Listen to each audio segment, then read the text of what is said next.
What's up, friends, and welcome again to Jen and Blake Playing at Life.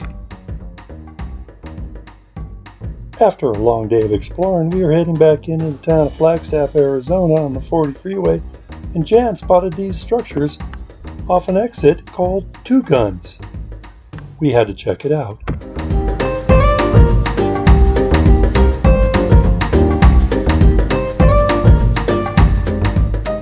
We found out that this had some amazing history and stories behind it.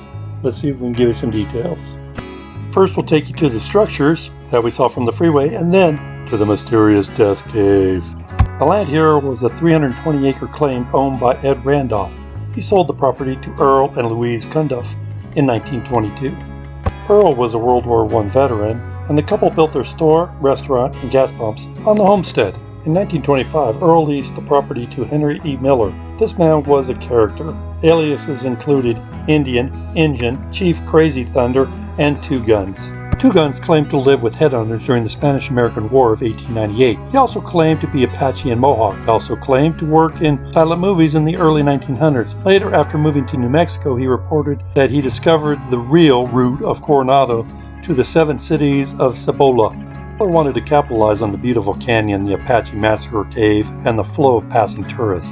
He erected, with the help of the Hopi natives, a zoo, restaurant, and Indian gift shop.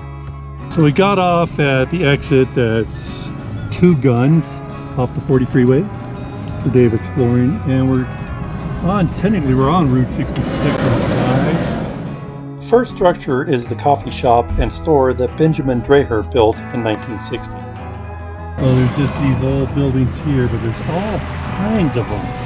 So we're going to go actually looking. The 2 columns ahead were from the second Texaco station, built in the 1940s, built before the coffee shop in front, closest Interstate 40. On March 23, 1926, a lease dispute between Cundiff and Miller resulted in the shooting of the unarmed Cundiff, and Miller was later acquitted of the crime. This is the new zoo that was built by Louise Cundiff in 1939 after she remarried, and Henry Miller left for New Mexico, following the realignment of Route 66. Okay, so this is the back.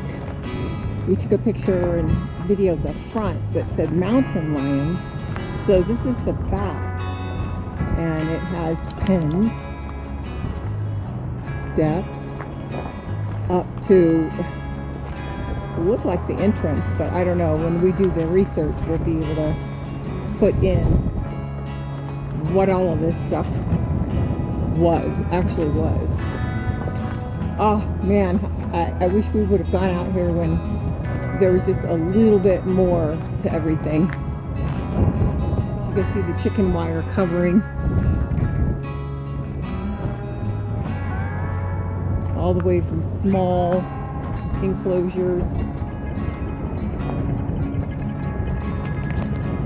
to some larger ones. This map shows the old wagon crossing through the canyon, along with the National Old Trails Highway and the Route 66 alignments. This bridge was built in 1915 as part of the National Old Trails Highway, 11 years for Route 66. Prior to the bridge, the road went down one side and up the other side. The bridge is a reinforced Luton arch with a deck of earth fill. It is 146 feet long with a 128-foot span and cost $9,000 at the time. Here's El Diablo. Is it El Diablo Canyon? Yes. Yeah, this building here, there were buildings all over this. This canyon was famous for the Indian massacre of Diablo Canyon, where they were trapped in a cave and smoked out and then pretty much just massacred.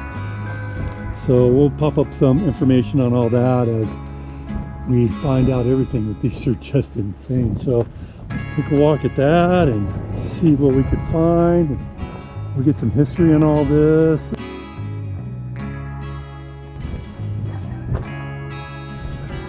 This was their bathroom here, outhouse bathroom.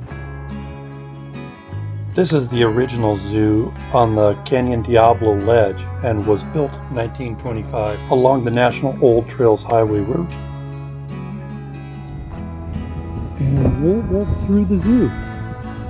We'll walk through the zoo. It's literally right off the 40 freeway. You can see little openings in the walls. Henry Miller's original zoo had Gila monsters, cougars, mountain lions, coral snakes, birds, javelina hogs, and a lynx. And of course, there's always the graffiti artists that just have to do their thing. But you really can see this building here. And you can walk right through here, and then there's more here, and then more down here, steps here, and you can see the different ledges here. Yeah, so it looks like fountain here. So you can see, this looks like I said, Jan saw, it looks like they had maybe a fountain here. Different pens here, and you can see the pens.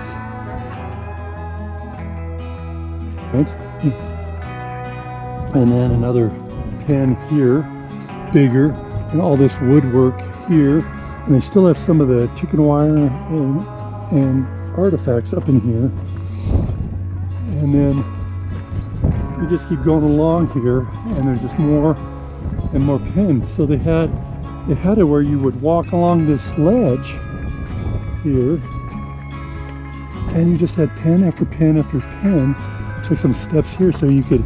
There was an access point here, and then something different here, and then all the way around, and just pen after pen after pen of I'm going to walk along this ledge just a wee bit more.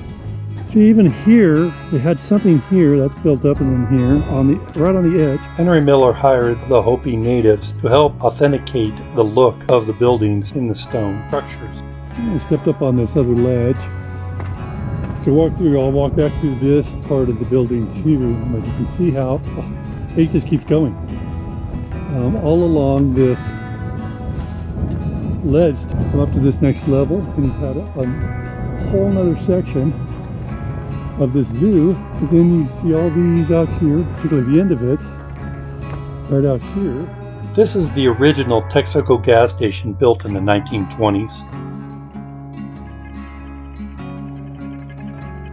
This is the part of the gas station I'm climbing up into right now. And up on top, and then there was more building there, windows obviously here, and another doorway over on the side, and then another walkway. And then we now climb down and through another section of the canyon and up the other side, and this is where we discovered the cave. The tale of the cave started in 1878 when an Apache group raided a Navajo encampment near the Little Colorado River and killed everyone except 3 young girls. Navajo leaders sent out 25 braves to track and to take revenge on the attackers. You can see they definitely had a walkway here with railings. So yeah, you see there's definitely a walkway here. And a wall here.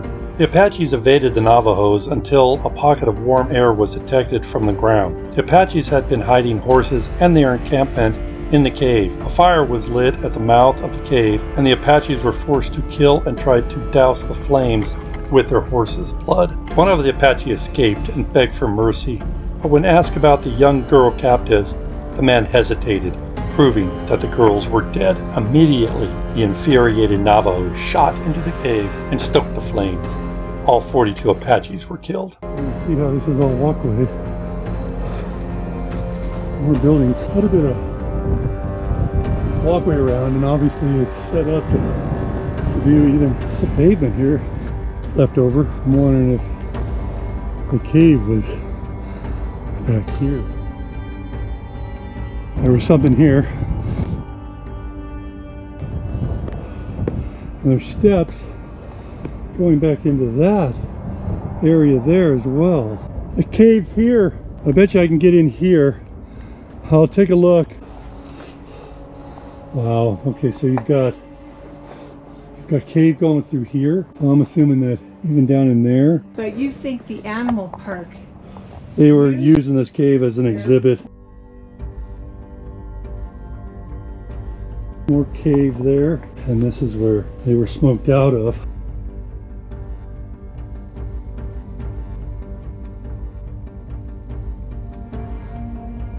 We're walking up through this area here. Another building they had here on the point. We're literally above the cave right now, and I don't think we can go through. We can't because this drops down into a section of the cave that I was just down into. This is where they hid out down here.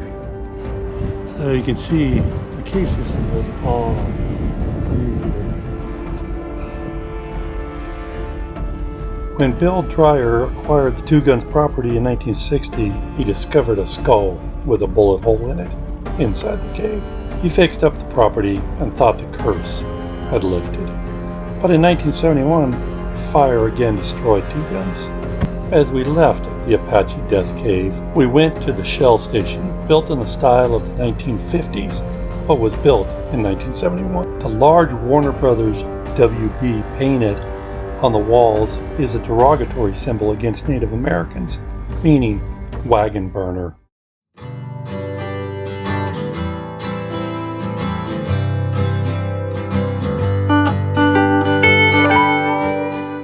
You can find some great information online. Search and stop on your journey across Arizona and enjoy. The rail line is a few miles north of Two Guns, near the ghost town of Canyon Diablo.